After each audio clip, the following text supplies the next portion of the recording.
Yo, this is the Scarcity Studios YouTube channel. Please don't forget to like, comment, share and subscribe. And our sponsors are Alpha Claims and Hire Birmingham, the leading and best accident management company. Get a replacement car anywhere in 1 hour.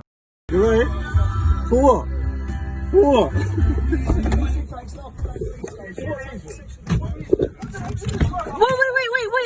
Wait, he didn't do anything! No. For what? Why are you touching my son? He's in the car.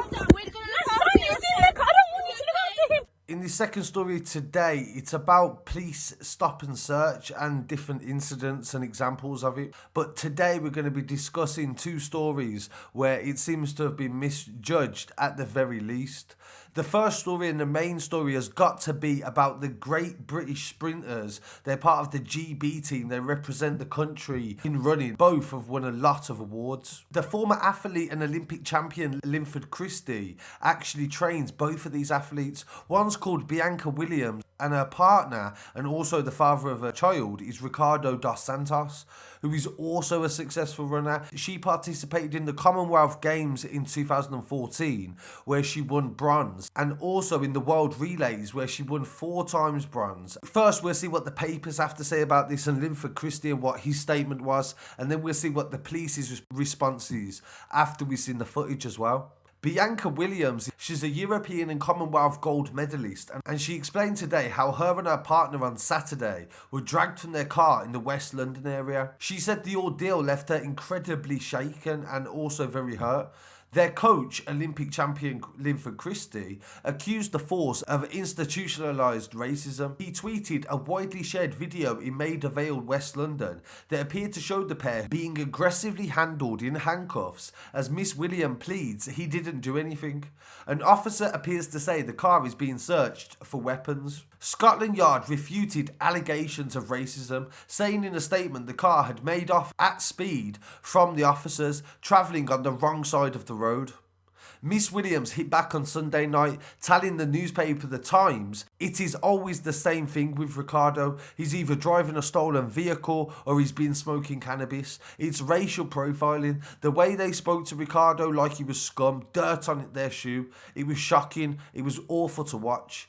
The couple are considering legal action over the incident, according to reports. In a furious message that he writ on Twitter, Linford Christie, that was shared over 6,000 times, he called on the Metropolitan Police Commissioner Cressida Dick to explain what justification the Met Police had in assaulting the driver, taking a mother away from her newborn baby without one piece of protective equipment. They then called the sniffer dog unit over to check the car over. He continued, "Was it the car that was suspicious or the black family in it?" Which led to such a violent confrontation, and finally an accusation of the car smelling of weed but refusing a roadside drug test. The sportsman claimed it was the second time it had happened in 2 months and their 3-month-old baby was present.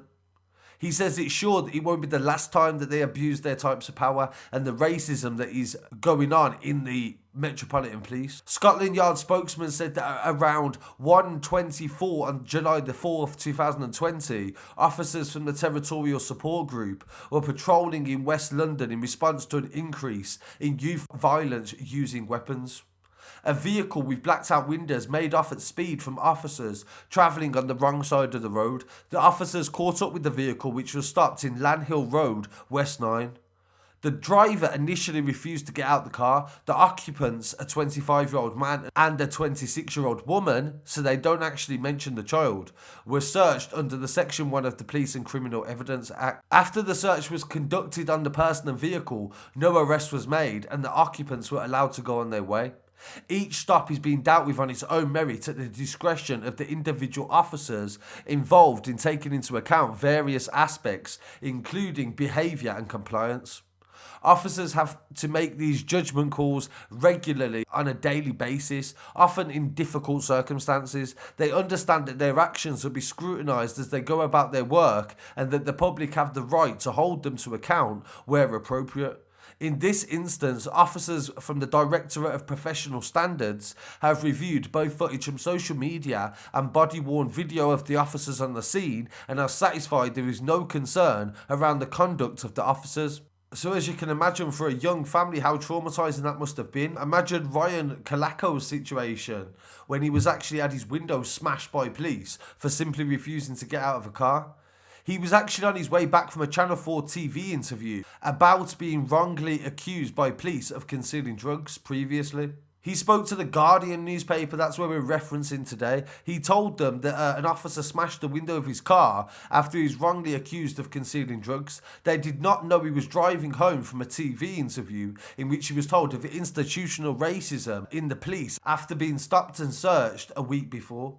In the original incident in Northumberland Park, Norfolk, London, at 11 a.m. on the 23rd of May, Ryan said he was stopped after being aggressively tailgated by the police, with officers then running to his car and banging on his window. They later said there was smelling cannabis from his car. As he queried why he was stopped, Ryan, 30, said he was forced to be in handcuffs.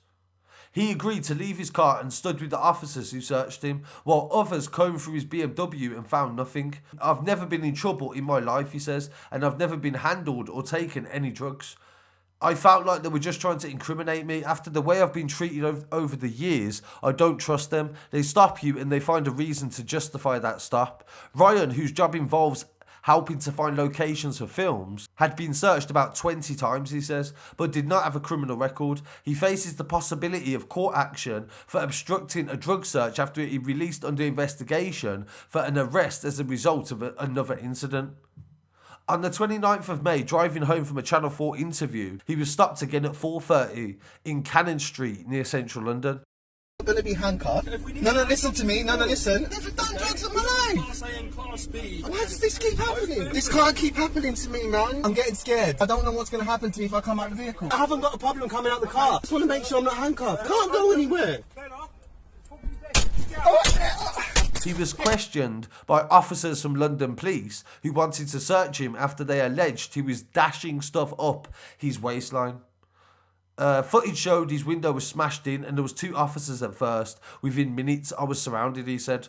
He said it was a very intimidating situation and clearly nothing was dashed in my waistline. My safety was not taken into consideration when they broke the window and I told him I would come out. They threw him from the car and forced him to the ground, hitting his head against the ground and then put his face against the wall after.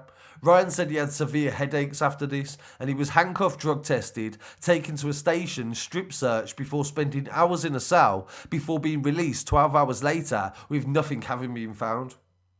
He had to walk a mile at 5 a.m. from the police station to retrieve his car also, which had been impounded during the walk. He was approached by officers in a vehicle who pulled over to ask why he was out and about, and Ryan said he had to wait till 9:30 a.m. to be given his car back.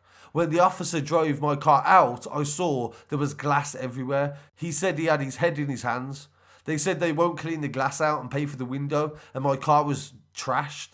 The fact this all happened and I was coming back from an interview about it all, you just couldn't make it up, he said. He eventually drove home and visited Queen's Hospital in Romford the next day after making complaints to both the force and the police watchdog, and he said he felt he was not being treated with humanity. He said he's since experienced severe paranoia while he's driving, and as far as he's concerned, criminal damage and assault that happened to him that day has not been taken seriously. The IOPC spokesperson said they are investigating independently what happened on the 18th of June, and he was referred by the Met, where a man was stopped and searched by their officers. So this is just a little insight into what some people may experience day to day. Because, as I said at the very beginning, some people are being stopped and searched and being found with weapons. We see examples of it every day.